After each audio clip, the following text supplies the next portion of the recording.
there's anybody impatient here, I am that individual, and we're pushing hard. We have put in place a robust plan to end the backlog in 2015. That's been our commitment.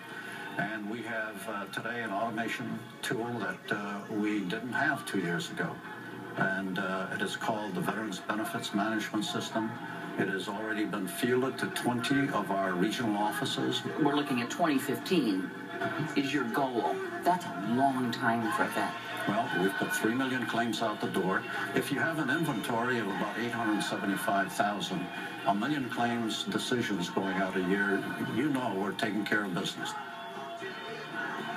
That was the Secretary of Veterans Affairs, Eric Shinseki, on his plan to improve the enormous backlog veterans face when filing for disability benefits. Joining us now, CEO and founder of Iraq and Afghanistan Veterans of America, Paul Rieckhoff, also political columnist for Time Magazine, Joe Klein, who responded to that Shinseki interview in his latest piece, writing in part, Candy Crowley did her best, pressing Shinseki on the 900,000 unprocessed disability claims, and he offered the standard VA stonewall. But Crowley did not ask the crucial question. Why aren't the claims processed according to severity? Why should an Army Ranger who suffered a 100% debilitating traumatic brain injury in Konar province 3 years ago still be waiting for his disability check?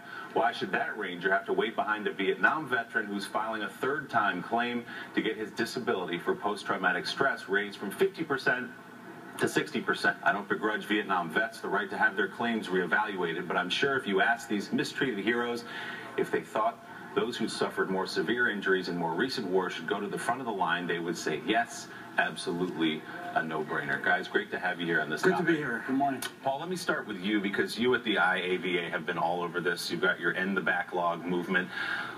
Explain the extent of the problem first. We know there are about 900,000 unprocessed claims. That number's only going to go up. But the striking numbers to me are how long some of our veterans are waiting to get those claims processed. Right. So over about 600,000 of them are what's called backlog, meaning longer than 125 days. Let me break it down for you in numerical terms. The overall backlog has increased by 2,000% since President Obama took office. So it's skyrocketed. But in local cities and urban areas, it's much worse. So New York City, it's around 600 days.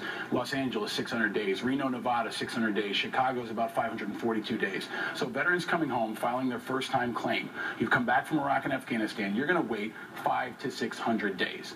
That's the bottom line here. VA is pushing this. They're not pushing fast enough. And for the average veteran on the ground, they're not seeing it. That's really the bottom line here. And their families and their lives are really stuck in limbo until that happens. Are you surprised and or disappointed by General Shinseki's appointment? I mean, some people, myself included, that this is a really positive step forward, his appointment. Yeah, I think that it's been disappointing for everybody, and who thinks about this issue, because the guy hasn't been around.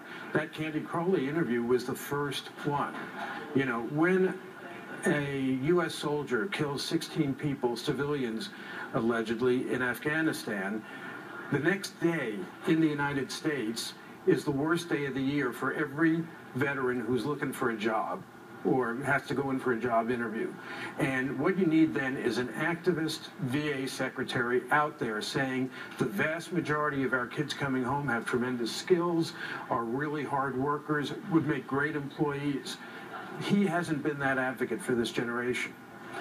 My feeling is that this disability claims backlog is a symbolic issue.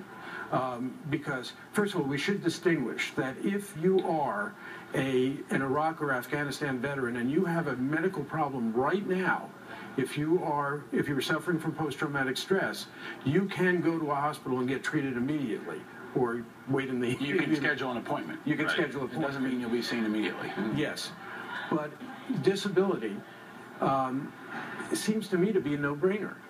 I mean, and the question is, why haven't they been able to straighten out this simple problem? Why haven't they been able to straighten out the problem of moving medical records from the Department of Defense to the VA?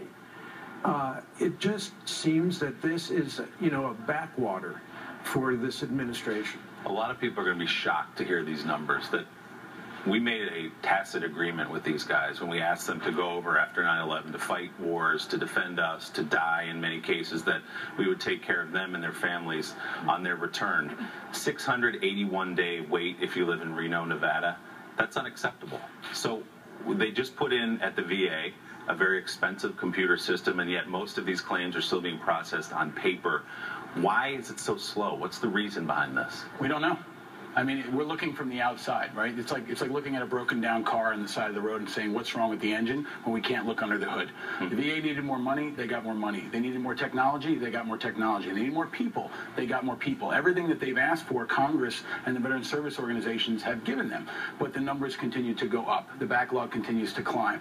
And I think an important point here is this is bigger than Secretary Shinseki. This also involves the Department of Defense because they've got to share records between the departments. In 2009, they launched a program that was going to create one electronic record that went across both agencies, spent $500 million on it, and they've scrapped it. So that's why IAV is calling on the president. We need the president to step in, make this a priority, and end the backlog. Everybody agrees it's an outrage. Everybody agrees it's gone on long enough, but it's still not getting better. So we've got to focus on, and nobody thinks the end of 2015 is acceptable either. I mean, that's great that the VA thinks they're going to get there by the end of 2015. What do veterans do in the next year and a half?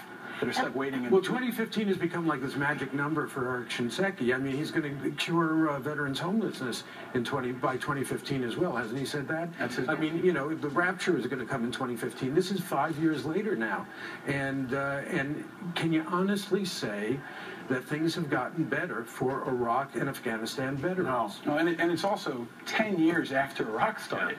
This is not putting a man on Mars. This is fixing a broken bureaucracy where 97% of the claims are still on paper. Over 10,000 veterans died last year waiting for their claims to be processed. And it's all generations. It's not just Iraq.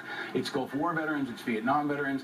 And did they not know the war was going to end? Did they not know that more veterans were going to go with Agent Orange presumptions? There was just a failure of planning. And at the end of the day, it's about, are you meeting the needs of those individual veterans who are under huge financial stress, who are trying to get jobs, who have families? That's really what this is all about. It's not about people in Washington. It's about people on Main Street who are struggling right now. That's a key point, the one that you just referenced. I mean, there's no longer a draft. This Army, this Marine Corps is older than the Vietnam-era veterans. I mean, many more are married, many more have children, many more have been divorced, many more have suffered TBI than ever before. Many have gone for 3 and 4 deployments. Yeah, which is fractured families. The claims are complicated. I mean, there's no doubt about that. We're coming home with more injuries and more severe types of injuries and injuries we've never seen before.